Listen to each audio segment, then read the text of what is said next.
Vivian, I'm number one, and I'm a sophomore. The title of the speech is Color Blind or Color Brave. The speaker was Mellody Hobson.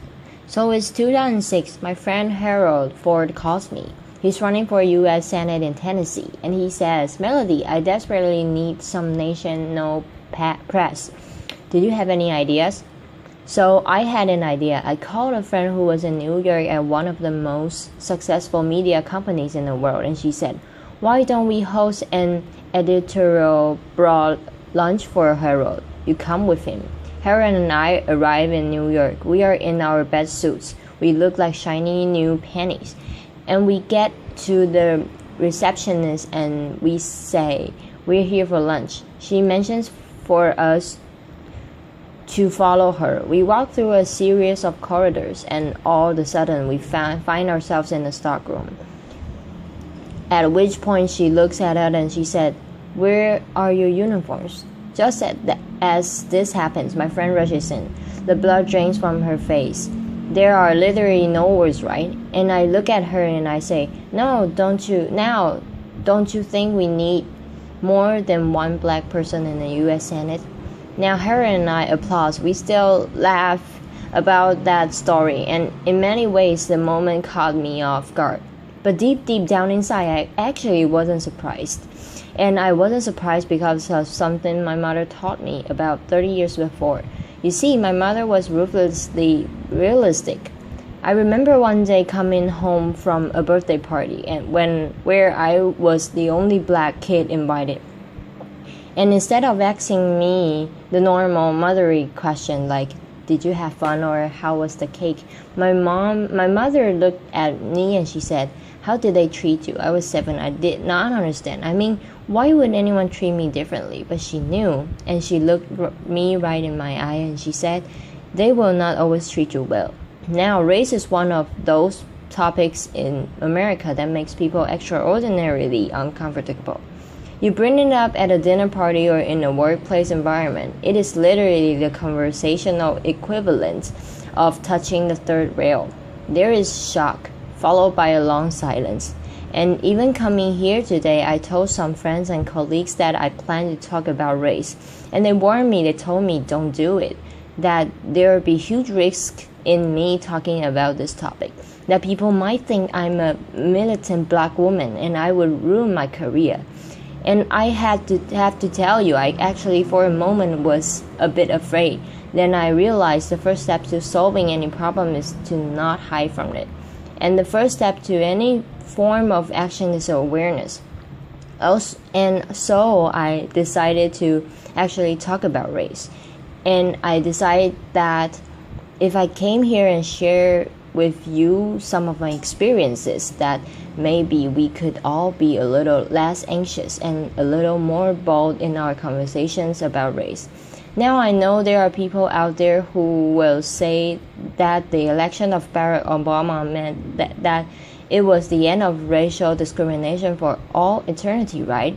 But I work in an investment business and we have a saying, the numbers do not lie. And here there are significant quantifiable racial disparities that cannot be ignored in household wealth, household income, job opportunities, healthcare.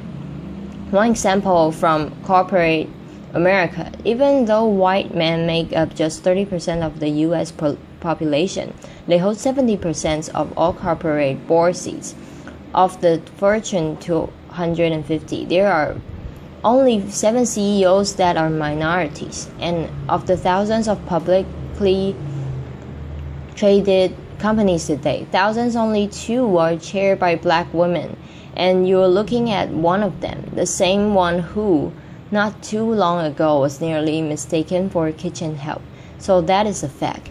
Now I have this thought experiment that I play with myself. When I say, imagine if I walk you into a room and it was a major corporation like ExxonMobil, and every single person around the broad room were black, you would think that they were weird. But if I walk you into a Fortune 500 company and everyone around the table is a white male, when will it be that we think that's weird too? And I know how we got here. Applause. I know how we got here. There was institutionalized, at one time legalized discrimination in our country. There's no question about it, but still, as I grapple with this issue, my mother's question hangs in the air for me. How did they treat you? Now, I do not raise this issue to complain or in any way to elicit any kind of sympathy.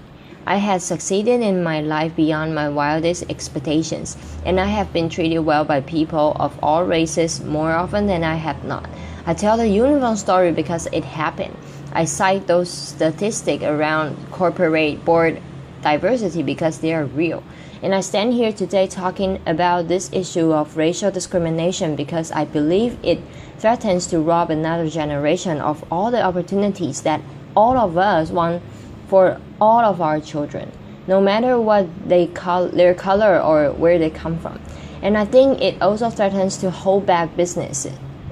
You see, researchers have coined this term colorblindness to describe a learned behavior where we pretend that we don't notice race.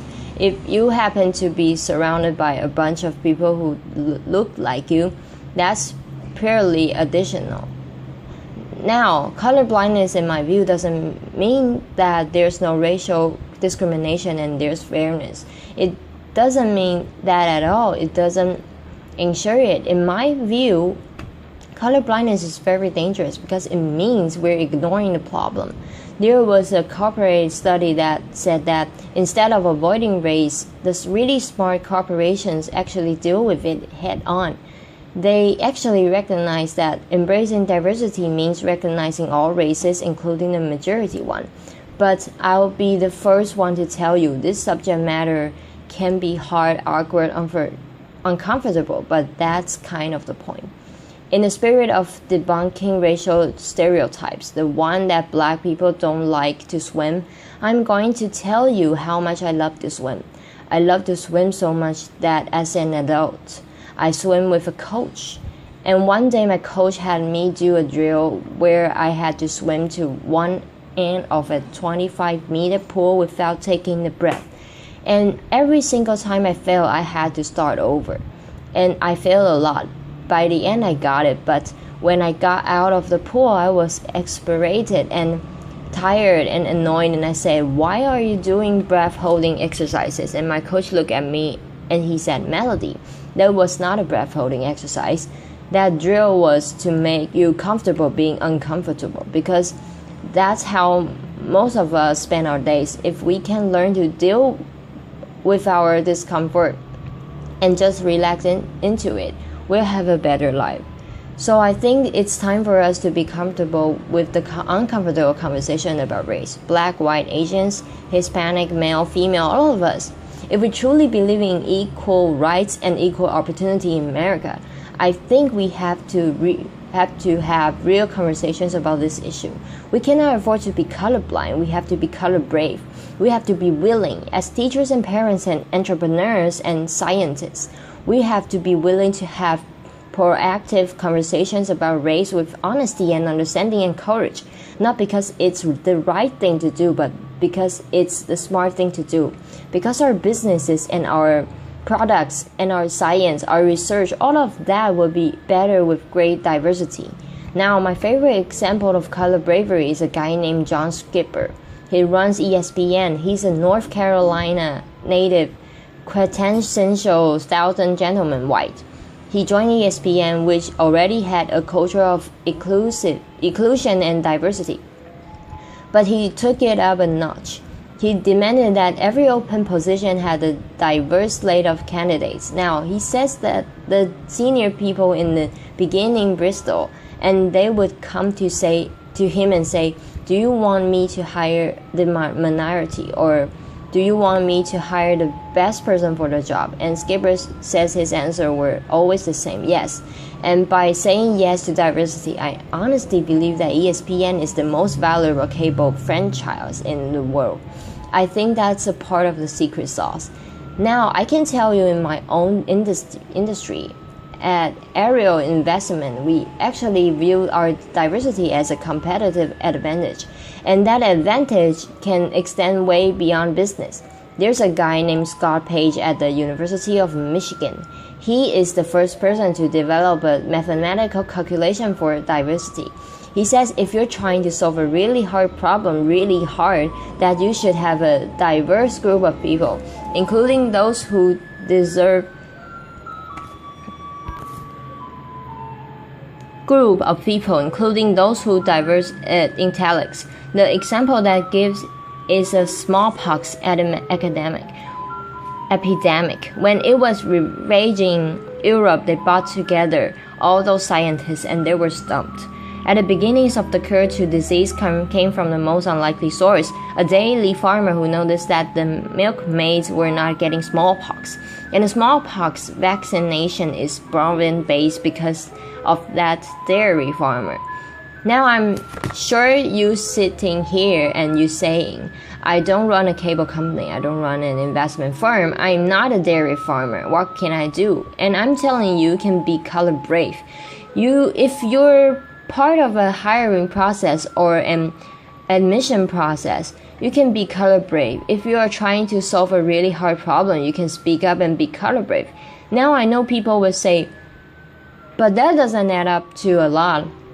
But I'm actually asking you to do something really simple. Observe your environment at work, at school, at home. I'm asking you to look at the people around you purposefully and intentionally.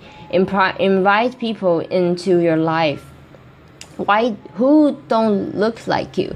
You don't think like you, don't act like you, don't come from where you come from, and you might find that they will challenge your assumptions and make you grow as a person. You might get powerful new insights from these individuals, or like my husband who happens to be white.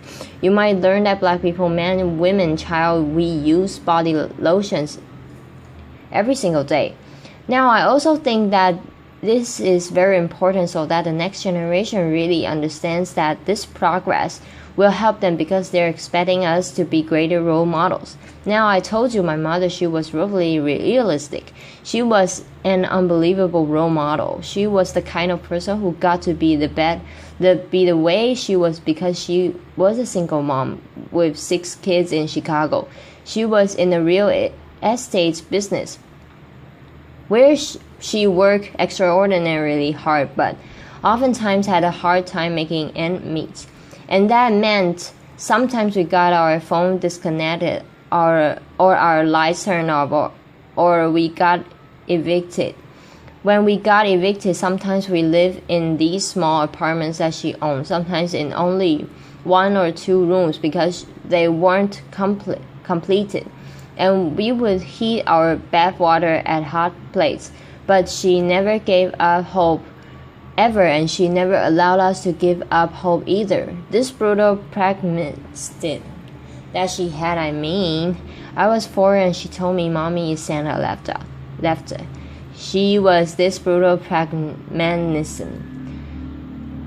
She taught me so many lessons, but the most important lessons was that every single day she told me, Mellody, you can be anything. And because of these words, I would wake up at the crack of the dawn, and because of those words, I would love school more than anything. And because of those words, when I was on a bus going to school, I dreamed the biggest dream.